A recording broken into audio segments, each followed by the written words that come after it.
Hello brothers, ഞാൻ വീട്ടിലെത്തിക്കൊണ്ടിരിക്കുകയാണ്. കാരണം എയർപോർട്ടിൽ ഇറങ്ങിയതിന് ശേഷം അറിയണത് ഇവിടെ ഫ്ലഡാണ് കാര്യങ്ങളാണെന്നുള്ളത്. എന്തായാലും വളരെ ഇതാണ്. ആലുവയിൽ ഞാൻ എൻ്റെ അൻസാർ ലൈനിൽ നിന്ന് എൻ്റെ വീട്ടിലേക്ക് ഇറങ്ങുകയാണ്. ഞാനിപ്പോൾ പോകുന്നത് നമ്മളുടെ കുഞ്ഞുണ്ണിക്കര തറവാട്ടിലേക്കാണ്. കാരണം വാപ്പയും ഉമ്മയൊക്കെ അവിടെയാണ്. അപ്പോൾ കുഞ്ഞുണ്ണിക്കര ഉളിയന്നൂർ, നിങ്ങൾക്കറിയാലോ ആ ഗ്രാമം, അങ്ങോട്ടാണ് ഞാൻ യാത്ര ചെയ്തുകൊണ്ടിരിക്കുന്നത്. വളരെ പ്ലസൻ്റാണ് ഇപ്പം. പക്ഷേ ന്യൂസുകളിൽ വളരെ മോശമായിട്ടാണ് ഞാൻ കേട്ടുകൊണ്ടിരിക്കുന്നത്. കാരണം ഫ്ലഡ് കാരണം കൂടുതലാകും എന്ന് കേൾക്കുന്നുണ്ട്. പല സ്ഥലങ്ങളും നിലമ്പൂർ ഭാഗങ്ങളിലെല്ലാം അവിടെ സ്റ്റോം ഉണ്ടായി, അവിടെ എന്താണ് നമ്മുടെ ലാൻഡ് സ്ലൈഡ് ഉണ്ടായെന്ന് കേൾക്കുന്നുണ്ട്. ഞാൻ ഇപ്പോൾ പോയിക്കൊണ്ടിരിക്കുന്നത് ആലുവ ഉളിയന്നൂർ പാലത്തിൻ്റെ മുകളിൽ കൂടിയാണ്. നേരെ നോക്കൂ, എല്ലാ വണ്ടികളും ഇവിടെ കൊണ്ടുവന്ന് പാർക്ക് ചെയ്തേക്കാണ്. ശരിക്കും പറഞ്ഞ ഒരു ഭീകരാവസ്ഥയാണ് ഇവിടെ കാണുന്നത്. എല്ലാ വണ്ടികളും കൊണ്ടുവന്ന് പാർക്ക് ചെയ്തേക്കാണ്. കാരണം അവർ സേഫസ്റ്റ് പ്ലേസ് ആണ് ആ നോക്കുന്നത്. കാരണം നമ്മുടെ കുഞ്ഞുണ്ണിക്കര ഉളിയന്നൂർ പൊക്കമുള്ള ഭാഗമാണ് ആ പാലം ഉള്ളത്. നമ്മുടെ മനാർ ജംഗ്ഷൻ അവിടെ കൊണ്ടുവന്ന് എല്ലാ വണ്ടികളും പാർക്ക് ചെയ്തിട്ടുണ്ട്.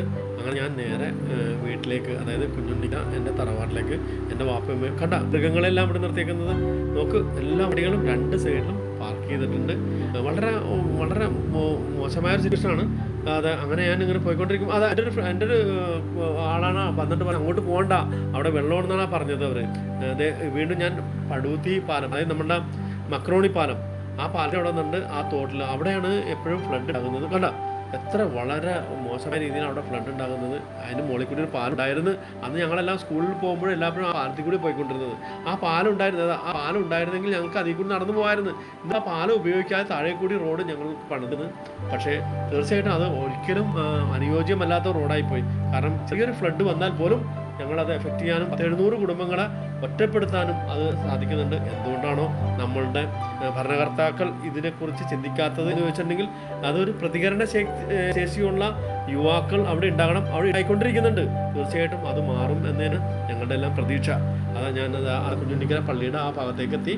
അവിടെ നിന്ന് ഇവിടെ എല്ലാം വളരെ നന്നായിട്ടിരിക്കുന്നത്, ഇവിടെ ഒരു പ്രശ്നമില്ല. പക്ഷേ ഈ വെള്ളം കാണുമ്പോൾ തന്നെ മറ്റുള്ള ആളുകൾ എല്ലാവരും, എല്ലാ ഫാമിലിയും അവരുടെ സാധനങ്ങളെല്ലാം മുകളിലേക്ക് കയറ്റി വെച്ചിട്ട് ഇവിടുന്ന് അഭയാർത്ഥികളെ പോലെ ആലുവയിലേക്ക് നീങ്ങിക്കൊണ്ടിരിക്കുകയാണ്.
സുഹൃത്തുക്കളെ, ഇത് കപ്പൂരി പള്ളിയുടെ ഭാഗമാണ്. ഇവിടെ നിന്നാണ്, ഇത് പാടമാണ്, ഇത് കുഴൽപ്പാടം എന്ന് പറയും. അവിടെ നിന്നാണ് ഈ വെള്ളം കയറിയിട്ട് നമ്മുടെ കുഞ്ഞിനിക്കര ഭാഗം കംപ്ലീറ്റ് ഉളിയന്നൂർ ഭാഗം എല്ലാം മുന്നത്. ആ ഭാഗത്താണ് പള്ളി ഇതാക്കണം, അവരുടെ കപ്പൂരി പള്ളി എന്ന് പറയും. ആ പള്ളിയുടെ ഭാഗമാണ് ഈ കാണുന്നത്. കംപ്ലീറ്റ് ഫ്ലഡാണ് ഈ ഭാഗം.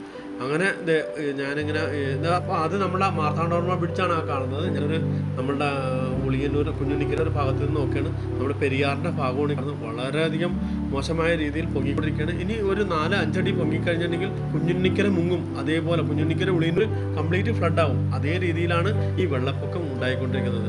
തീർച്ചയായിട്ടും എനിക്ക് വളരെയധികം വേദനാജനകമാണ്. കാരണം ഞാൻ മസ്കറ്റിൽ നിന്ന് വന്നിട്ടുള്ളൂ. ഇന്ന് വന്നതിന് ശേഷം ഞാൻ ബ്രദേഴ്സ്, സഹോദരങ്ങളെ എന്നെ വീട്ടിൽ നിന്ന് വിളിച്ചുകൊണ്ടിരിക്കുകയാണ്.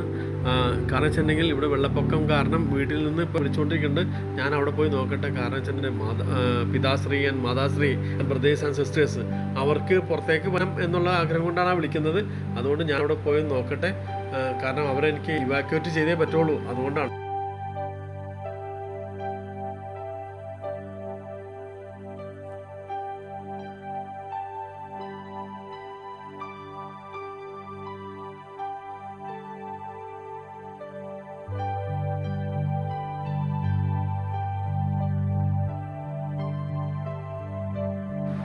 ഇപ്പം ഞാൻ എൻ്റെ തറവാട്ടിലേക്ക് എത്തിക്കൊണ്ടിരിക്കുകയാണ്. എല്ലാവരും റെഡി ആയിക്കൊണ്ടിരിക്കുകയാണ്.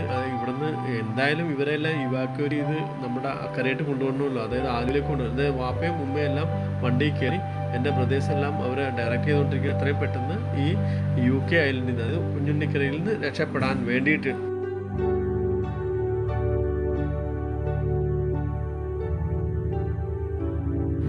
നോക്കൂ, ഇവിടെ എല്ലാം വെള്ളത്താൽ ചുറ്റപ്പെട്ടിരിക്കുകയാണ്. ഭയങ്കര കറണ്ട്, ഭയങ്കര ഒഴുക്കുള്ള വെള്ളമാണ് ഇവിടെ വന്നുകൊണ്ടിരിക്കുന്നത്. ഇത് മക്രോണി കാലമാണ്. പക്ഷേ ഇവിടുത്തെ യുവാക്കൾ എന്ന് പറഞ്ഞിട്ടുണ്ടെങ്കിൽ വളരെ എനർജറ്റിക് ആണ്. അവർ ആ യുവാക്കളില്ലെങ്കിൽ തീർച്ചയായിട്ടും കുഞ്ഞുണ്ണിക്കരയുള്ള ആളുകൾ, ഈ 700 കുടുംബങ്ങൾ തീർച്ചയായിട്ടും വെള്ളത്തിലകപ്പെടും, അല്ലെങ്കിൽ ഒറ്റപ്പെട്ടു പോകും. അവരുടെ ഒരു ഭഗീരഥ പ്രയത്നമാണ് ഈ കാണുന്നത്. യുവാക്കളെ നമ്മൾ അപ്രിഷിയേറ്റ് ചെയ്തേ പറ്റുള്ളൂ. അത്ര വളരെയധികം നന്മയുള്ള കാര്യങ്ങൾ യുവാക്കൾ ചെയ്യുന്നത്. എവിടുന്നോ അവർ ജീപ്പ് കൊണ്ടുവന്നിട്ടാണ് ഈ ആളുകളെല്ലാം ഇപ്പുറത്തേക്ക് അവർ കരകയറ്റിക്കൊണ്ടിരിക്കുന്നത്. തീർച്ചയായിട്ടും അത് വളരെ അഭിമാനകരമായ ഒരു സംഭവം തന്നെയാണ്.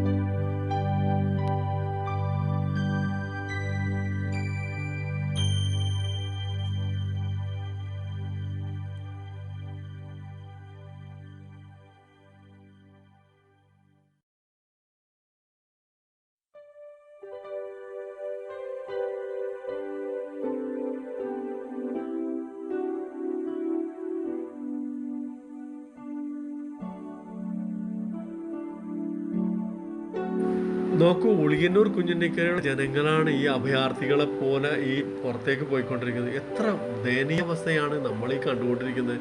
എത്ര വേദനാജനകമാണ്.